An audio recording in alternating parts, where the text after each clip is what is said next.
21 मार्च रात 8 साढ़े 8 बजे के आसपास एक खबर आती है कि दिल्ली के मुख्यमंत्री अरविंद केजरीवाल के घर पे ईडी की रेड पड़ी। ये खबर मिलती है आम आदमी पार्टी के नेता और विधायकों के द्वारा और तकरीबन 10:30-11 बजे तक ये भी खबर आ जाती है कि मुख्यमंत्री अरविंद केजरीवाल को अरेस्ट कर लिया है।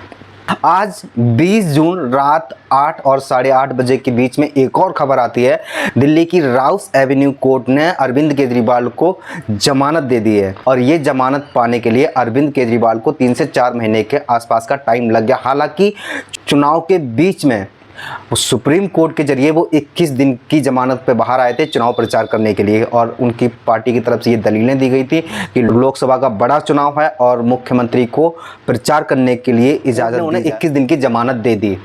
3 जून को नतीजे आने थे। 2 जून को अरविंद केजरीवाल को सरेंडर करना था, यानी कि सरकार किसकी बन रही है किसकी नहीं बन रही है ये वाली बात अरविंद केजरीवाल को जेल के अंदर ही बैठ के देखनी। अरविंद केजरीवाल भी इंडिया अलायंस का एक बड़ा चेहरा थे क्योंकि उन्हें 2 जून को सरेंडर करना था और उन्होंने ये वाली खबर आ गई कि अरविंद केजरीवाल को राउस एवेन्यू कोर्ट ने जमानत दे दी और बिना किसी टर्म्स एंड कंडीशन के बस 1 लाख के मुआवजे के ऊपर ये जमानत मिली अरविंद केजरीवाल। इसी बीच आम आदमी पार्टी के सपोर्ट में कई नेताओं ने भी ट्वीट किए और कई नेताओं ने अपनी केजरीवाल की जमानत का न्यायपालिका पे भरोसा रखने के लिए न्यायपालिका को धन्यवाद दिया कई इंडिया अलायंस के नेताओं ने।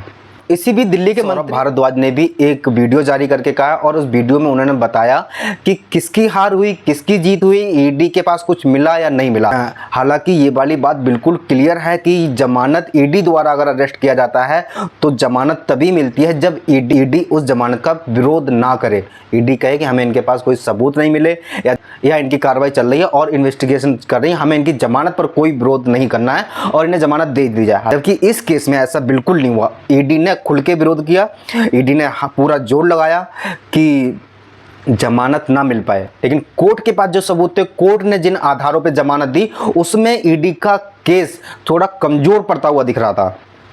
हालांकि ईडी के पास अभी और भी ऑप्शन है, हाई कोर्ट और सुप्रीम कोर्ट वो जा सकते हैं, इसका विरोध कर सकते हैं क्योंकि ये जमानत जो दी है वो राउस एवेन्यू कोर्ट ने दी है। अभी उनके पास एक दो रास्ते बचे, जाके अपनी याचिका लगा सकते हैं, इस जमानत का विरोध कर सकते हैं। सुनिए सौरभ भारद्वाज ने इस जमानत को लेकर क्या कहा। मुख्यमंत्री अरविंद केजरीवाल जी की एक लोअर कोर्ट यानी कि राउस एवेन्यू कोर्ट से जमानत मिलना मुझे लगता है ना सिर्फ दिल्ली और आम आदमी पार्टी के लिए, पूरे देश के लिए एक मील का पत्थर साबित होगी। हमारी पूरी न्याय व्यवस्था के अंदर ये फैसला एक बहुत बड़ी मिसाल बनेगा। उसका बड़ा कारण ये है कि पीएमएलए के मामलों में अक्सर ये देखा जा रहा था कि कोई भी राहत अगर किसी को मिलती है तो लोअर कोर्ट से नहीं, हाई कोर्ट से नहीं, सुप्रीम कोर्ट में जाके कोई राहत मिलती है। हालांकि न्याय व्यवस्था के अंदर न्याय संगत फैसले कोई भी कोर्ट दे सकता है, मगर देखा जा रहा था कि लोअर कोर्ट्स में अक्सर कोई राहत देने को लेके एक हिचकिचाहट थी।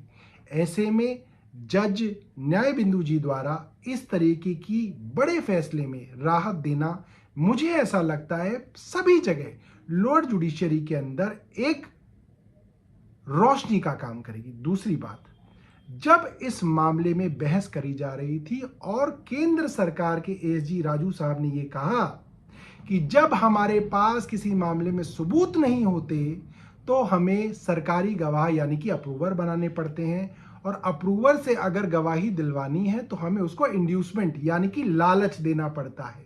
इससे ये बात पूरे हिंदुस्तान को और मुझे लगता है कोर्ट को साफ हो गई कि इस मामले में कोई भी सबूत केंद्र सरकार के पास नहीं है। इसीलिए बड़े बड़े बिजनेसमैन के बच्चों को जेल में डाला गया, उनको परेशान किया गया, उन पर दबाव डाला गया और फिर लालच दिया गया कि अगर आप अरविंद केजरीवाल और आम आदमी पार्टी के खिलाफ गवाही देंगे तो आपको सरकारी गवाह बना लिया जाएगा और आपके ऊपर कोई कार्रवाई नहीं होगी। मुझे लगता है आज दूध का दूध पानी का पानी हो गया।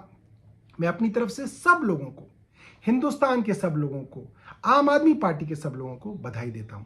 और इसके बाद कई अलग अलग आम आदमी पार्टी के नेताओं की प्रतिक्रिया आनी शुरू हो गई थी और जश्न भी मनाया जाने लग गया था क्योंकि यहाँ तक कि अभी चुनाव के बाद से अरविंद केजरीवाल की कोई चर्चाएं नहीं हो रही थी। हालांकि जो दिल्ली में एक चर्चा है दिल्ली गवर्नमेंट को लेकर, वो सिर्फ पानी की समस्या खत्म होने के बाद जैसे ही उन्होंने सरेंडर किया, अरविंद केजरीवाल की कोई चर्चाएं इस टाइम पे सारी बंद थी। अब देखते हैं आगे की प्रतिक्रिया क्या होती है। कल अरविंद केजरीवाल को रिहा कर दिया जाएगा, जो टर्म्स एंड कंडीशन है वो मानी जाएंगी। फिलहाल के लिए अरविंद केजरीवाल को ये जमानत मिल गई है और कल 21 जून को अरविंद केजरीवाल को शाम तक जेल से रिहा कर दिया जाएगा। अब वो जेल से आने के बाद क्या बयान देते हैं और इसके जो सवाल है मीडिया के वो उन तक जरूर पहुंचेंगे कि इंडिया अलायंस की सरकार नहीं बनी या बीजेपी की भी सरकार फुल बहुमत से नहीं बनी। हालांकि अरविंद केजरीवाल ने ये भी कहा था अपने कई इंटरव्यू में कि बीजेपी को 240 से ज्यादा सीटें नहीं आ रही, ये वाली बात उन्होंने लिख के दी थी।